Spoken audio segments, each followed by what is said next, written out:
imágenes y de pruebas que acabó convirtiéndose en película, El Ente. Una película que marcó una generación, una película sórdida, una película que habla de ese temor a la noche. Íncubos, súcubos, viejas creencias y fotos como este arco de luz extraño que envuelve a esta mujer. ¿Quieren conocer la auténtica y real historia de El Ente?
Desesperada, fuera de sí, asegurándonos que un ser demoníaco llevaba semanas abusando sexualmente de ella.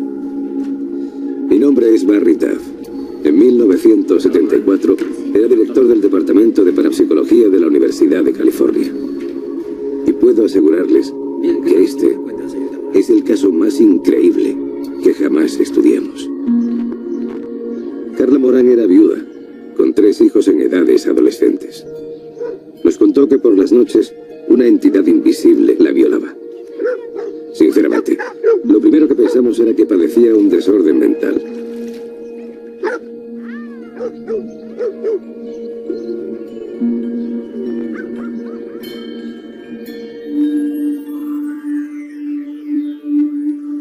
Fue entonces cuando nos mostró las heridas.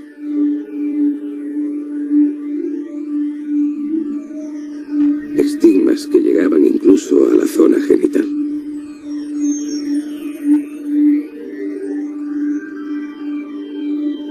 Durante varios días la analizamos. La única mancha en su cerebro era un trauma infantil, y salvo eso, era una persona completamente sana mentalmente. Aún así, los ataques no remitían, sino todo lo contrario. Acudimos a su casa a conocer el epicentro, donde todo ocurría.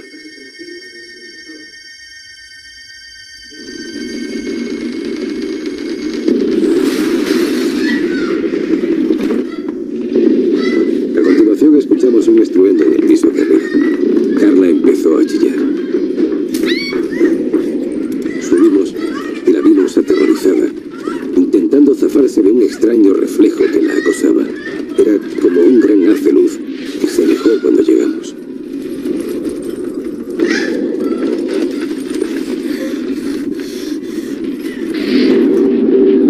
Aquello nos dejó impresionados, tanto que decidimos iniciar una investigación. Psicólogos, parapsicólogos y fotógrafos nos instalamos para tratar de presenciar, analizar y captar un supuesto ataque. Ataque que que para la mayoría de nosotros no era más que fruto de la mente de Carla.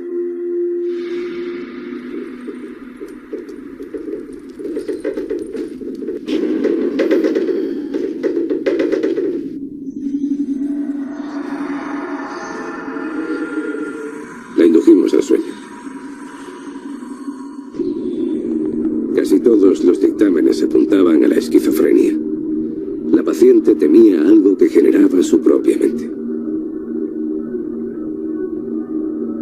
Al rato despertó violentamente, como si algo invisible la hubiera tocado. Comenzó a gritar. Está ahí. Está ahí, está ahí, está ahí. Despierte, por favor. Está ahí. Por favor, está ahí. Está ahí. ¡Ah! Fue entonces cuando ocurrió. De sus brazos comenzaron a surgir unos hematomas, como si verdaderamente algo la estuviera sujetando. Carla, fuera de sí, gritó. Está delante de mi cara. Sugestión o no, muchos creímos ver la silueta de un ser fantasmal. Las fotos nos daban la razón. En ese punto y no en otro, la imagen aparecía borrosa. Justo encima, un extraño haz de energía invisible a simple vista quedó perpetuado en la fotografía. Todos los que estábamos allí fuimos conscientes de lo que vimos. Unos seguían manteniendo la explicación científica. Otros, en cambio, pensamos que aquello que atacaba a Carla Morán, pese a no tener forma, era el mismísimo mal.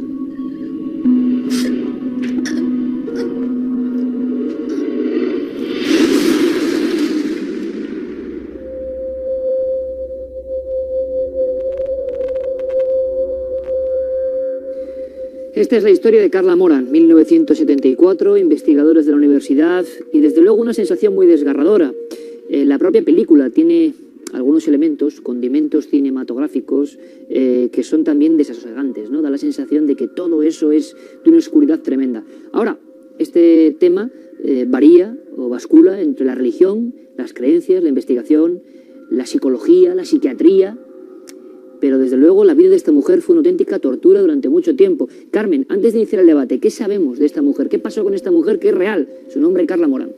Sabemos que se trasladó, que después de vivir en Culver City, en California, que era donde sucedieron los hechos, se traslada a Texas, está varios años sufriendo, aunque con un periodo más largo, ataques, hasta que ya en un momento dado dejan de sufrirse esos ataques. La mujer descansa por fin y lo último que sabemos, que son informaciones además de Barry Taff, uno de los investigadores que trata el caso, uno de los médicos, es que esta mujer muere el 25 de julio de 2006, al parecer de un cáncer. Esa es la historia real. Podemos intentar acercarnos a qué le ocurría a esta mujer y por qué algunas personas desde el principio de los tiempos han descrito fenómenos similares. Hablábamos de Hamlet, hablábamos de la Edad Media, hablábamos de las culturas sumerias al principio, en la introducción a este tema, y para todos era viable la posibilidad de un ser maligno que directamente no solo nos poseyese, sino que incluso nos amenazase sexualmente o abusase de nosotros. ¿Todo está en nuestra mente o hay algo exógeno? Tenemos invitados de excepción, como siempre, el debate va a ser enriquecedor. Tengo en la mano un viejo incunable, como digo yo, ¿no? Que por cierto este libro me daba un terror absoluto a mí, como la película Lente. Posesiones y exorcismos en profundidad. Profesor Darbó, Sebastián Darbó, buenas noches, bienvenido. Buenas noches a todos, amigos. Gracias por estar aquí. No, gracias a ti y a vosotros por invitarme, ¿no? Porque tú eres un buen investigador del mundo del oculto y este es un caso muy oculto. Este es un caso que podía estar perfectamente aquí en tus investigaciones. Rápidamente en titulares, para comprender un poco vuestra primera opinión. ¿Todo está en la mente, Sebastián, o ha habido casos de credibilidad absoluta que confirman que lo que le pasó a Carla le ha pasado a otras personas? Le han pasado a más personas. De hecho, yo hice un año antes que el ente hice El Ser. El Ser. Sobre una película sobre un caso igual en el barrio de la Sagrada Familia en Barcelona, una chica también recién casada, y le ocurrían cosas muy parecidas. Y cuando pudimos reducir a través de la hipnosis su personalidad, los disturbios psíquicos, se acabaron los fenómenos. Pues tienes que contarnos ahora eso del Ser, que ya es la primera sorpresa. Es decir, antes del ente, en España hubo un caso muy parecido y lo investigó y lo hizo película Sebastián Darbó. Nos acompaña también, como no, el prestigioso psiquiatra José Miguel Gaona, buen amigo de este equipo siempre de aventura en aventura, su última visita con Chile y sus misterios, y ahora misterios que están aquí dentro. Seguramente para ti, José Miguel, todo está dentro del cerebro, ¿o no? Igual me sorprendes. No, no, en absoluto. Está dentro del cerebro, desde luego, de la persona que lo sufre. También quizá me gustaría agregar que está dentro del cerebro de las personas que lo observan, debido al especial interés que muchos tenemos en este tipo de factores. Quizá, en ciertos momentos, no somos unos testigos especialmente ortodoxos a la hora de calibrar de una manera más o menos formal este tipo de acontecimientos. O sea, que nos podemos contagiar o ser hipnotizados por lo que sea de una persona, que puede hacer que veamos cosas incluso, ¿quieres decir? He observado en muchas ocasiones que no solamente la persona que estamos observando en ese momento está sufriendo un trastorno psíquico, sino también en ocasiones los que estamos alrededor nos dejamos también contagiar por cierta dosis de histeria colectiva, y eso nos deja de perder la distancia, el cientificismo, porque en muchas ocasiones no nos vamos a engañar, estamos deseando verlo.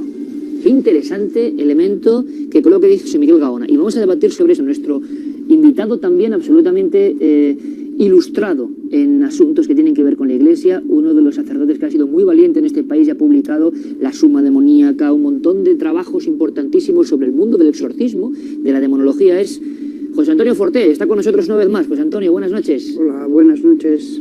Tu primera impresión al ver un caso como el de Carla Moran, ¿hablaríamos entonces de los famosos íncubos y súcubos de la antigüedad, de un fenómeno que se repite? Yo cuando comencé a estudiar estos asuntos era totalmente contrario a la existencia de íncubos y súcubos, porque no tenía ninguna prueba de ello, y además el tema me parecía muy literario, medieval. Pero cuando comencé a recibir casos concretos, yo recuerdo que tenía mucho contacto con un psiquiatra y le dije, oye, he observado que hay una serie de detalles que nunca aparecen en las películas, muy concretos, y que se repiten. ¿Me podrías decir tú en tus historiales? Y efectivamente, era imposible que se hubieran puesto de acuerdo en unas cosas que no diré, como es lógico, que iban más allá de que aleatoriamente su esquizofrenia hubiera cursado con esos detalles. Imposible. De tal modo que él mismo comenzó a pensar, esto es muy interesante, no me había dado cuenta. Yo ahora mismo sí que creo que, dado que existen espíritus, algunos pueden llegar a hacer estas cosas. Pero no nos dejes con esta intriga, José Antonio, no nos puedes decir nada.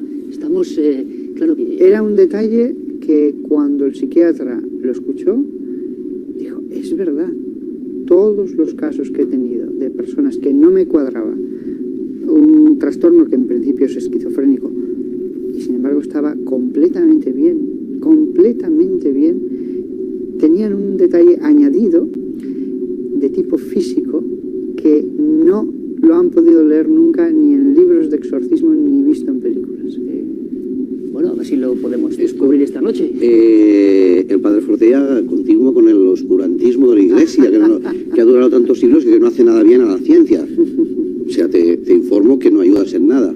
Lo que pasa es que si yo lo digo... No, tú no tienes que decir quién es el culpable, pero dinos cuál es la prueba. No, aparecería mucha gente que diría, sí, a mí me pasaba eso. Mira, oye una cosa, en ningún momento, en las ciencias psíquicas, psicología, psiquiatría, parapsicología, ha habido un fenómeno sobrenatural. Siempre, en todo caso, son paranormales, pero no sobrenaturales. Digáis lo que digáis la Iglesia. La prueba de ello es que nunca se ha podido demostrar esta existencia de lo sobrenatural. ¿Cómo explica los estigmas del Padre Pío? Por favor, todos los estigmas tienen un proceso histérico. Yo no estoy de acuerdo tampoco en eso. Usted da como sentado y como usted invoca el nombre de la ciencia como si la poseyera.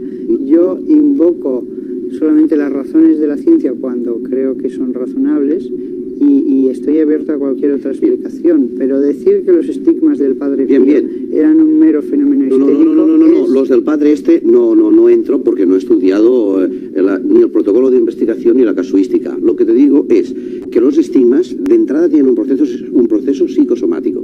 De eso de entrada. En algunos casos hay unos trastornos hasta bipolares, pero que es un proceso psicosomático, hasta con hipnosis podemos producir esos mismos fenómenos por sugestión. Por lo tanto, los estigmas, entre comillas, o hematomas o moratones de Carla Moran en ese proceso de aparente violación sobrenatural, ¿también crees tú, y entramos ya en el debate, que podía ser provocado por su propia mente, que la propia mente puede generar esos moratones realmente? A ver, en el caso de Carla, que en la película se llama Carla, también llamada Diana Doris, esta chica sometida a un estado de regresión, porque fue tratada por hipnosis por el doctor Gaynor, Kerry Gaynor, reducida en una regresión a un estado de la infancia, se descubrió, se reveló que había tenido abusos sexuales, creo que era por parte de su padre.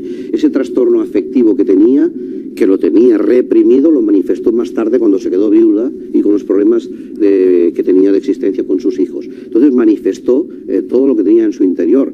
Hay los estados hipnóticos que pueden producir todo tipo de sugestiones, alucinaciones, incluso cenestésicas internas, que parece que te está devorando un íncubo o un súcubo. Pero no significa que haya una intervención divina, sino que la mente es la que trabaja. Más aún, en casos justamente parecidos al que estamos estudiando esta noche, justamente pues a lo largo de la profesión prácticamente de cualquier psiquiatra los hemos observado de manera más o menos similar.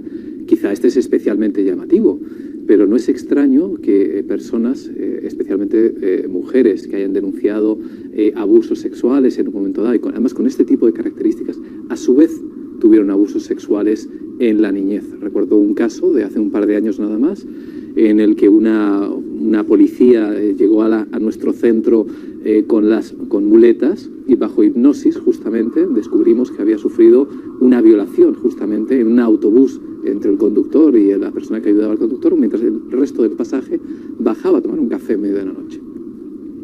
Fue sujetada por ambas piernas y ella tenía la sensación de que esas piernas de alguna manera la habían traicionado. Bueno, esto podría quedar en un hecho realmente desgraciado. Sin embargo, unos 10 años después aproximadamente, es decir, hace esos 2 años justamente que la vimos, caminando por un bosque con su marido, durante un momento de grave conflicto sexual con su pareja, cayó como fulminada al suelo. Sus piernas no le respondían. Se le hizo todo tipo de escáneres, extracción de líquido cefalorraquídeo, radiografía, las exploraciones neurológicas habituales. Bajo regresión hipnótica pudimos obtener la información de lo que había sucedido y finalmente, como las películas nunca mejor dicho, la realidad siempre la supera, tiró literalmente las muletas y salió caminando.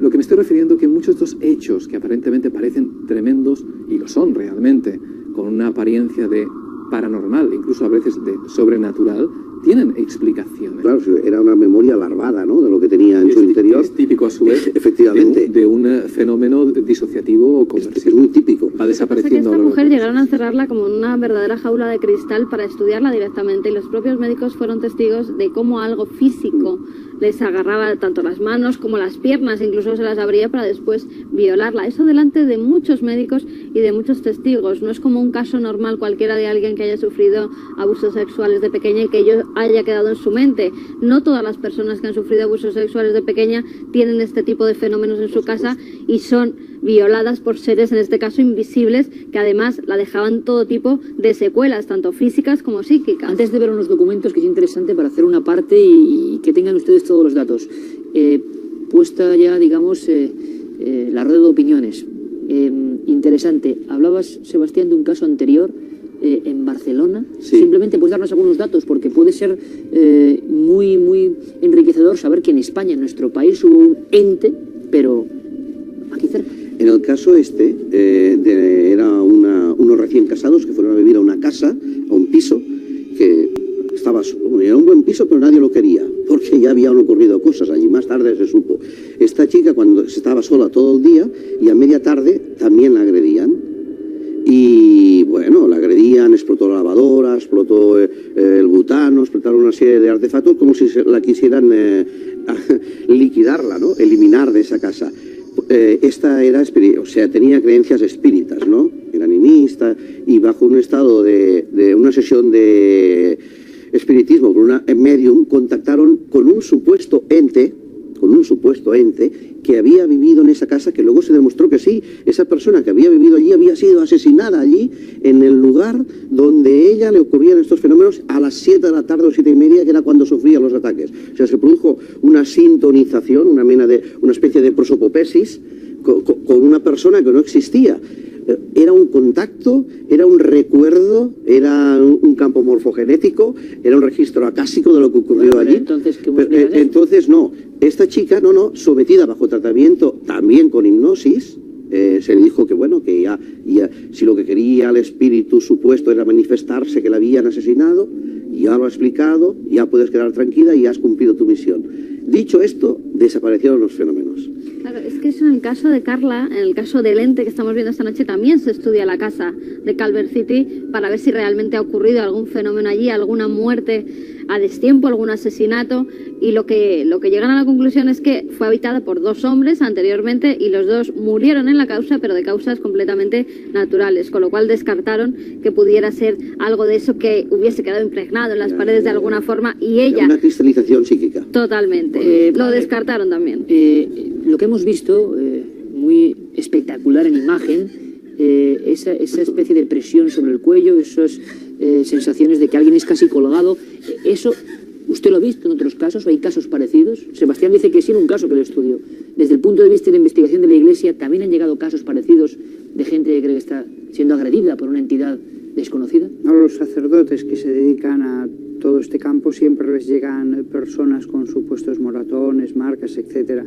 Bien, es verdad que es bastante imposible saber si esas marcas son de carácter espiritual o no. De lo que estamos seguros, en los casos en que estamos seguros, es de la existencia de espíritus que tienen influencia sobre las personas. Pero escuchando aquí al profesor, me llama siempre mucho la atención cómo aquellas personas que niegan el mundo de lo sobrenatural, después en la caja de la hipnosis y de cosas por el estilo, allí ya cabe todo. O sea, yo creo que... O del psicoanálisis también. ¿Perdón? O del psicoanálisis también podemos... Sí. Perdona, la hipnosis es un método que sirve solo para amplificar la memoria del subconsciente. Lo que uno no recuerda en estado de vigilia puede recordarlo bajo estado hipnótico. Vamos a hacer una cosa, un momentito, por favor. Luego quería matizar una Un momentito, cosa. Sebastián, un momentito, que es que llevo toda la noche recibiendo una serie de mensajes que en fin, luego a ver si podemos, porque no sé. Te pido perdón un momento, Sebastián, porque vamos a ver unas imágenes. ¿Os parece?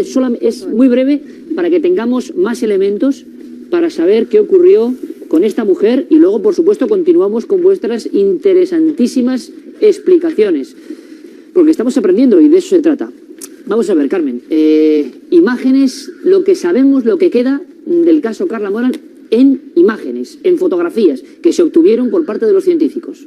Se obtuvieron precisamente en la vivienda donde durante 10 noches estuvieron investigando los doctores a los que hemos hecho referencia.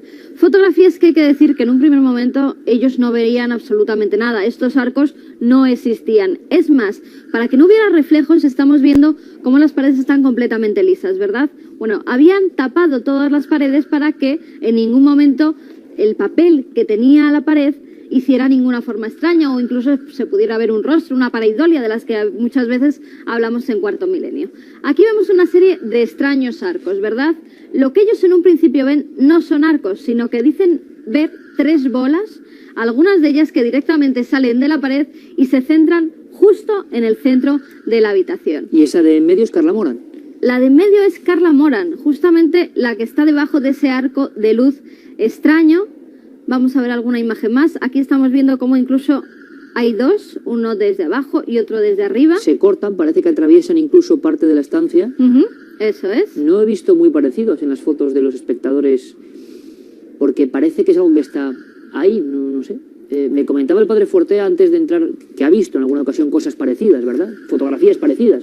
Sí, me ha llamado mucho la atención al ver estas fotos de estas especies de arcos, porque yo recuerdo una celebración religiosa, una confirmación, en la que un catequista, un hombre serio, respetable, me dijo: padre, mire estas fotos. Cuando las reveló, y se veía efectivamente una forma muy parecida a esa, pero iba entre los concelebrantes moviéndose en el aire. Y era imposible que fuera ningún tipo de reflejo ni nada, porque iba entre los concelebrantes como serpenteando. Entonces, claro, según el profesor, quizás lo que habría que hacer es psicoanalizar a la cámara fotográfica.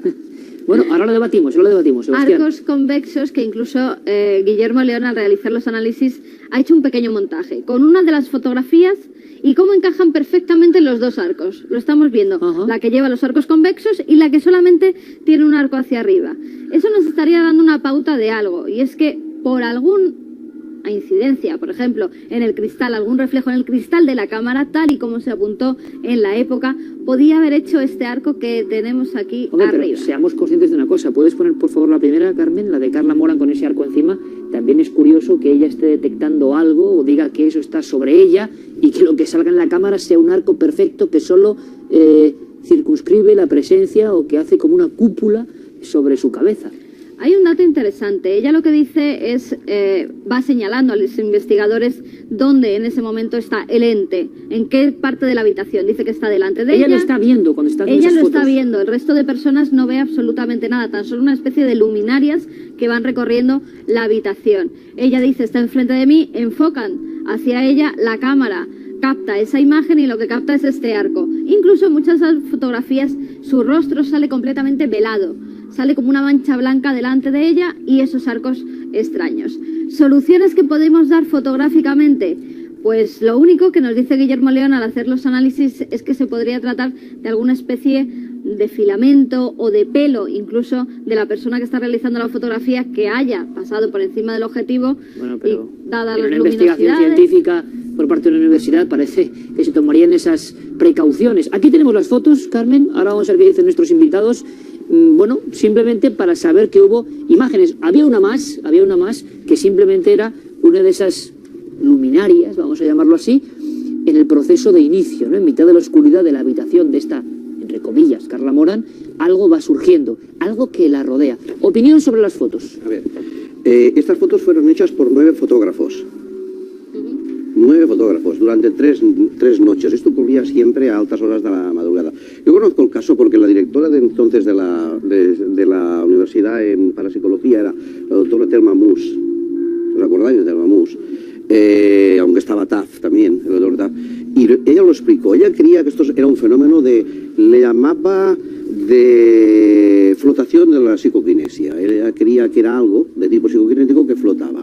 Sí, pero que es como no decir nada, realmente. Es como decir nada. Bueno, sería una manifestación sobre la física, ¿no? Psíquica sobre la física. Colocaron 9 fotógrafos durante 3 noches, hicieron estas fotos y eran 3 luces los que se veían.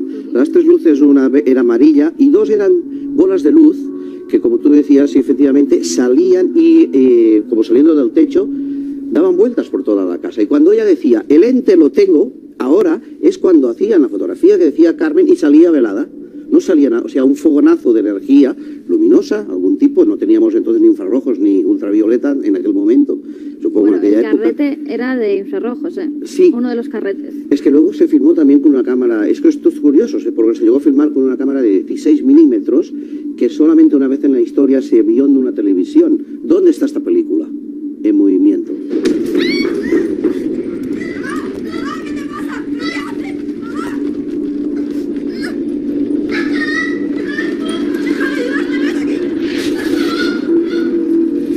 Soy de formación científica pura y dura, no impura y blanda, sino que para mí solo lo que está probado pues está probado y nada más, y todo lo que se pueda explicar con causas naturales no hay por qué ir a otro tipo de causas. Sin embargo, hay fotografías que uno tiene que ser un dogmático ateo para no admitir que lo que aparece allí no se puede explicar de ninguna otra manera más que como la manifestación de un espíritu. O sea, solo desde la religión del ateísmo uno se puede cerrar a que hay determinadas fotos absolutamente infalsificables. Voy a decirte una cosa, mira. Doctor Andrea Reich, ¿sabes quién es? Hay 6.000 millones de habitantes. No, te lo voy a decir, director del Laboratorio de Parapsicología de la Universidad Lateranense del Vaticano. Este señor, no sé si ahora ya se ha jubilado, durante muchos años le nombraron para que investigara si estos fenómenos eran milagrosos.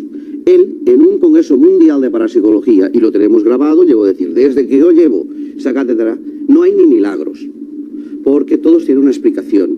muchas veces psicosomática, lo que dice el psiquiatra. O sea, no hay que atribuir unas cosas a la divinidad cuando puede ser paranormal y no tiene por qué ser sobrenatural, padre. Estoy totalmente de acuerdo. Pues entonces la ciencia se mueve por la economía de las hipótesis. El 2 por 2 son 4, no son 22 todavía, aunque pueden ser 22 y 2022, claro. Pero hay que ir a dar una explicación que, desde luego, cuando reducimos el psiquismo a un estado de normalidad, pues el fenómeno desaparece. Voy a decir otra cosa. El primer exorcista famoso que hubo en este país lo entrevisté yo en la SER. El padre Francisco José Solá. Yo, el caso de Zaragoza, hice la película. Conozco el caso. Aquella chica, conozco el tema, la chica, que luego, más tarde, desapareció todo, era realmente un estado de culpabilidad por culpa de su hermano. O sea, no tuvo realmente ninguna posesión. Ahora ella creía que estaba posesa porque tenía que redimirse por las profanaciones que había hecho de una sagrada hostia. El padre Solá llegó a decir que había procesos de levitación incluso, ¿no? Efectivamente, que traspasó volando todo. ¿Pero eso es verdad o no? Bueno, en la película sale, sí, él lo juró, lo perjuró, y el padre Solá yo me lo creía, era un jesuita preconciliar, que él se creía muchas cosas. Yo la explicación no tiene una explicación física, no la tenemos. Quizá en la cuántica la tengamos algún día, pero hay fenómenos, efectivamente, por eso está la parapsicología. En fin, la sensación es que a raíz de un caso como el de Carla Morán, un caso concreto, hemos podido casi filosofar, ¿no? Y casi hablar de ese eterno combate. Aunque hay que decir una cosa, la hipnosis que vosotros compartís como elemento, por lo menos como método, útil para investigar, eso también nos hubieran casi quemado hace no mucho tiempo, ¿eh? Por supuesto, todavía. Por el magnetismo. No hace mucho, por ejemplo, estuve en casa Freud y todavía está mal visto, por mucha gente. Claro, es decir, para muchos científicos ultraortodoxos el tema de la hipnosis es una milonga, una tontería. Es decir, que en todos los ámbitos sigue habiendo sus propias batallas, ¿no? Y que al final lo que tenemos que hacer es poner toda la información y que ustedes saquen su conclusión. El caso es interesantísimo, el caso puede tener una visión más espiritual o más psicológica, pero desde luego convulsionó a una persona que falleció hace poco tiempo y que demuestra siempre que las películas a veces se quedan cortas, porque la investigación ocurrió, había una investigación parapsicológica en la universidad, que eso ya es extraño de por sí, y ahí quedan las fotos y ahí queda el testimonio. Ha sido un placer recordar toda esta historia con vosotros, Sebastián Darbo, muchísimas gracias, te vemos pronto seguro con nuevas investigaciones. ¿Sabes el tema de la parapsicología? Muchas gracias, Sebastián, como siempre. José Miguel Gaona, ¿qué decirte? Gracias por esta lección y hasta la próxima. Hasta la próxima, sí. Padre Fortea, como siempre, interesantísimo toda su aportación y seguro que, por desgracia, por fortuna para los investigadores, estos casos seguirán repitiéndose. Gracias, padre. Y Carmen, seguimos ahora, ¿te parece, con noticias? He habido noticias interesantísimas, ¿eh?